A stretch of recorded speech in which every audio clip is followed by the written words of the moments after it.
everybody, welcome back to my channel. I'm Magical Jill, and today I have Vampire Heart Draculaura. She is a couple of months old, I know, but I still really wanted to open her up because I really love this gothic style she's got going on, and I'm so excited to talk about it with you guys.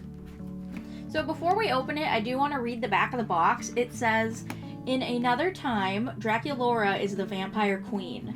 As the vampire's heart begins to glow, Draculaura can hear the stirring melody of a string quartet. But how, she wonders, her dark eyes peering down into the ballroom as dancers swirl in a ghostly scene. Candles flicker with an ominous glow as the clock strikes midnight and Draculaura approaches the ground staircase. The crowd grows quiet as they watch the haunting beauty descend in a romantic and regal cage skirt ball gown. Her dark hair pulled back by an elaborate bat-wing headpiece, the vampire heart glitters at the center and brings the crowd into a respectful bow. Draculaura has arrived and is ready to strike her claim as the new vampire queen." So just taking a look at the box, I wanted to mention it kind of seems like they've gotten a little bit more lower effort with the boxes recently, just because there's not really any art of the doll. It's mostly just the pictures that they take for the marketing, and then it's just kind of in a big plastic case. There's not really any artistic stuff going on, which usually we see from Monster High, especially collector's editions.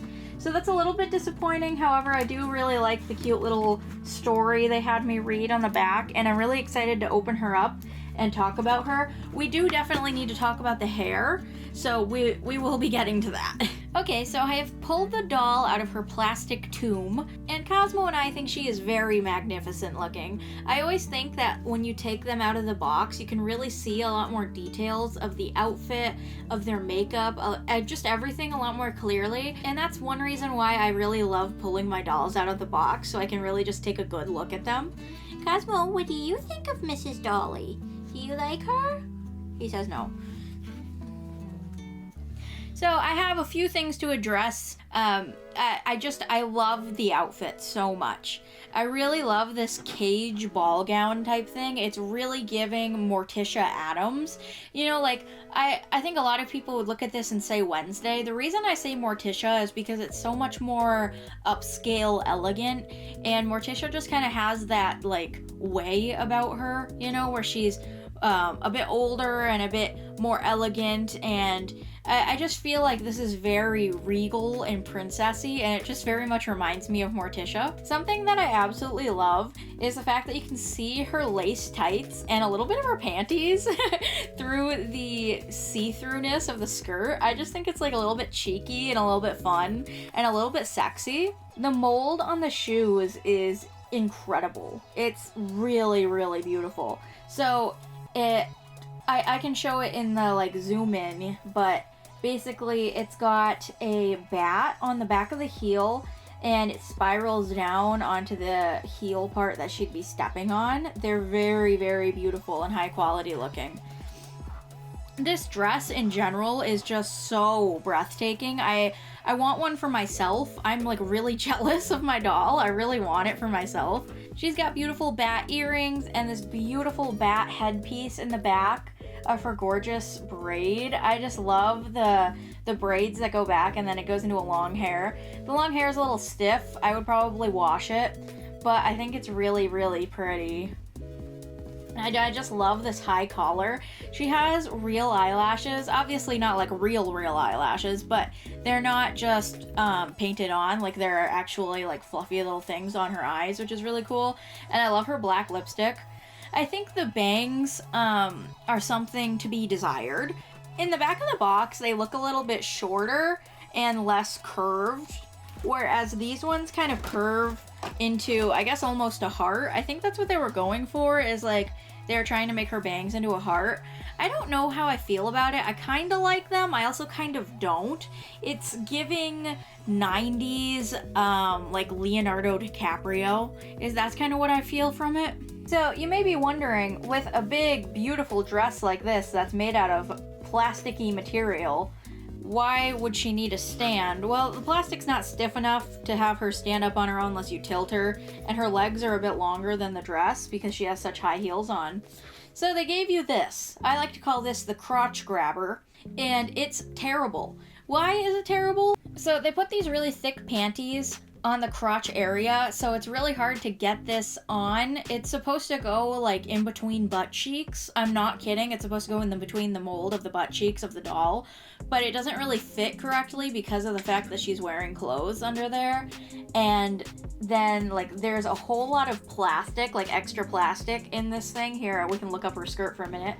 There's a whole bunch of extra plastic in this thing to keep it in its poof. Otherwise it's just like plasticky vinyl and it would lose its poof.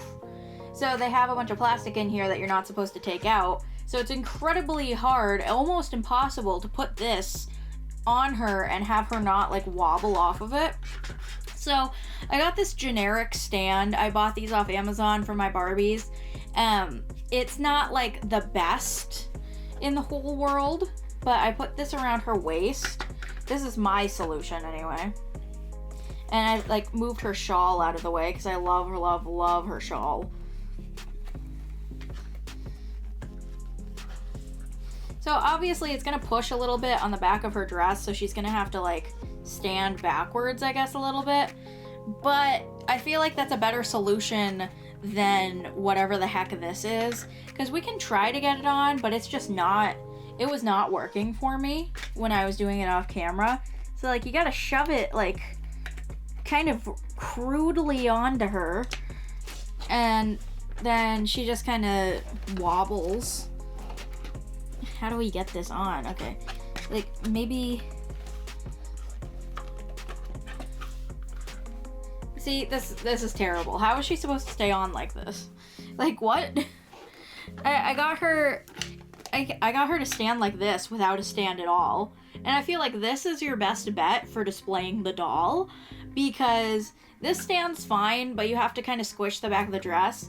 And then this stand would be perfect if it like maybe went around one of her legs or something, like this part was sideways and it attached to one of her legs and kept her standing up, and it was also a little longer, because it's too short, especially for her high heels that are like literally this long. Like if you were wearing this like in full human being size, I'm not kidding, if you put the heels like in human size, they would literally be like 12-inch heels. That's how tall her heels are.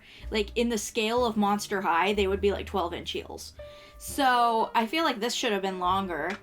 And I feel like this is fine, but I just wish there was like a better stand solution, because this is one of my favorite dolls they have ever come out with. Aside from the bangs, I kind of wish the bangs were more normal. She is so breathtaking. I don't think I've really said this much on this channel, but I am like obsessed with vampires. It's one of my biggest guilty pleasures. I love reading vampire romance books. I just love everything about them, like all of the different lore and everything. They're such a fun creature to play around with, you know, because like you can come up with so many different lore things for them. They don't have to be exactly the same as like Nosferatu or Dracula or the Twilight characters or whatever. And something I love about that is they almost always have this gothic aesthetic in common. And it's just so perfect. I love her vampire queen look. It's one of my favorite dolls I've ever owned. I just wish the stand was better, because this outfit is to die for. I really want this outfit so badly. If they'd have created this outfit when I got married, I would have gotten married in this outfit. I'm not kidding. This is so beautiful.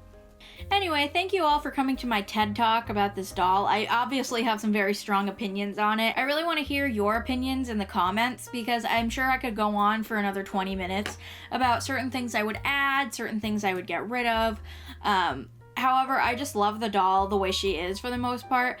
I do think so we should talk about the price point. This is $90 on Mattel, $100 on Amazon, and she's sold out now and being scalped for about $200 on eBay. So you'd think for a $90 doll to $100, the stands would be better. And you would think that her little barrette on the back of her head wouldn't look spray painted. However, I think the molds are really high quality for everything going on here. Like her shoe mold, gorgeous. The little pearls on her outfit that are sewed on are incredible. This feels like high quality fabric, like her shawl and her ruffles down here and the lace. It's so beautiful. I really am impressed with it. I just think that for $90, they really could have gone with a better stand, because you are paying a lot of money for this doll, and you'd want to be able to display it, I imagine. I also think they should have given her nails. I would have given her black and pink, like, stiletto nails, or coffin nails. I feel like that would have been cute, but whatever. I also really love the beautiful little rose. It's made out of metal right here. So yeah, tell me in the comments what you think about this doll. I love her so much. I think I might restyle her bangs on my own, but I'm really excited to have her in my collection because I love gothic things so much. I hope they make more gothic themed dolls in the future. I would love to see a werewolf queen Claudine, like maybe in a gothic werewolfy kind of style to match this doll. I feel like that would be so cute. Thank you all so much for watching this video. If you liked it, please leave a like and subscribe. And also, if you want to support me, I have an awesome website called cosmobunny.shop. So when I do resin with the manga and comic books, I actually find comic books or manga that are really damaged that can't be sold at stores because they're just too far gone and people won't buy them. So I'll take them and then I'll kind of reuse them in my art, which I think is really fun, and make collage-y type things. So I hope you guys check that out because I think it's really cool and fun to be able to reuse these things for awesome art pieces that'll stay in your home forever that you can really admire. So definitely go check it out. It's in the link in the description below, cosmobunny.shop or magicaljill.com. And I hope to see you all in the next video. Bye!